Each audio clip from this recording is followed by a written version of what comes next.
What's going on, guys? So we're bringing you another performance series videos, and this is called 3 tracking.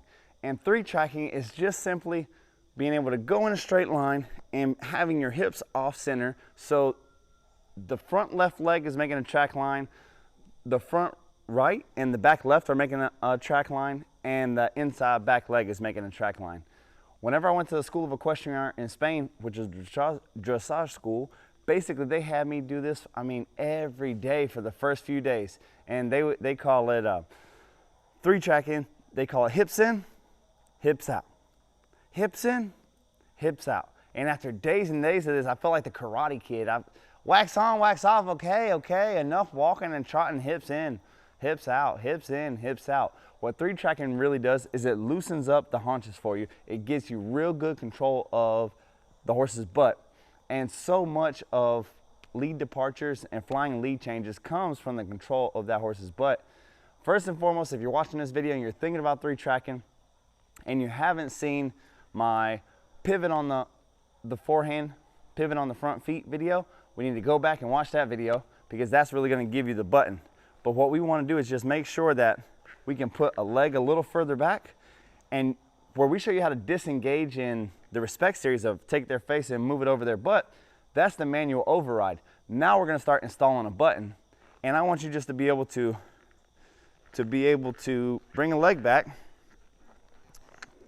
and move that butt around a little bit, just like that. Once you have that kind of control, we're simply going to take it onto the rail where the horse is comfortable moving in a straight line. And as we walk forward, we're basically just going to bring our left leg back, or our outside leg back. And we just want to move them off center just a hair. And I would get in trouble when my horse would forward track, which means brings his butt really out, and release him. You might have to hold his shoulder a little bit to keep him from coming off of the rail, and you may have to put a little leg on the horse to keep him from coming off the rail. We're going to go back in this opposite direction, same thing. Bring his butt a little to the center. This is really going to help for your lead departures. Madam, if you'll go to that corner of the arena and you'll look from the front. All right, so as we come around the straight here, what I'm going to look to do is I want to look straight where I'm going, and if you notice, if I have both legs straight and even, he's 2 tracking, which means his front feet and his back feet are making the same track. As I take my outside leg back, we're looking to 3 track there and keep his head straight with where we're going. Just like that. And I'll turn around. Oh.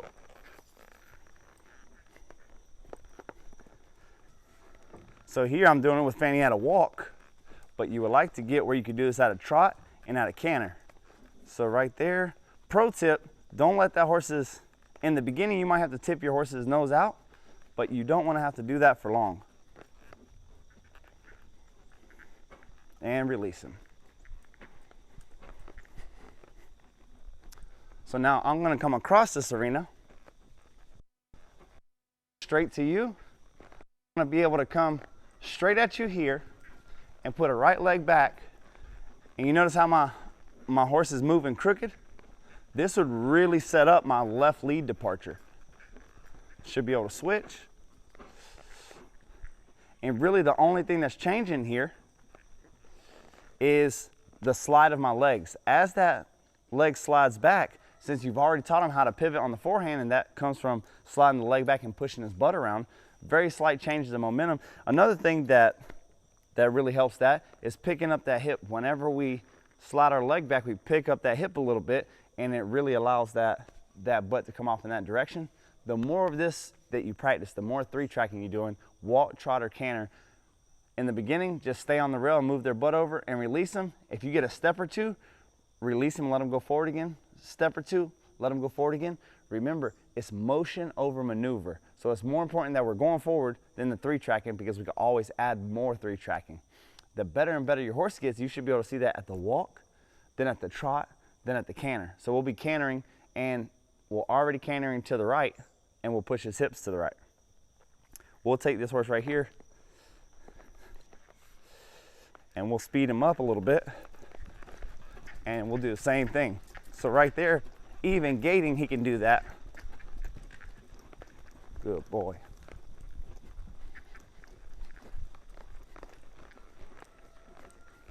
We'll come back and we'll do the same thing. So look at the canter, and you see how that shut down his forward by pushing his hip over. So he needs more practice at the canter, moving his hip around. Again, this is going to come in if your horse doesn't have flying lead changes yet, or good lead departures, or you can't tell them what lead to pick up whenever you're departing. Your 3-tracking will help that. If his hip is over there to the left, he's going to catch his left lead. If his hip's over there to the right, he's going to pick up his right lead. So long story short, in Spain, when they were telling me to do that wax on, wax off, and hip in, hip out, hip in, hip out, 3-track, 3-track, what they were getting me prepared for was flying lead changes so that I can just switch leads just by moving their butt around. So that's the reason that we want a 3-track. It's really going to help our lead departures and overall control of the horse, and it's going to help our flying lead changes. Well guys, thank you so much. That's the 3-tracking video, and I will see you in the next performance video.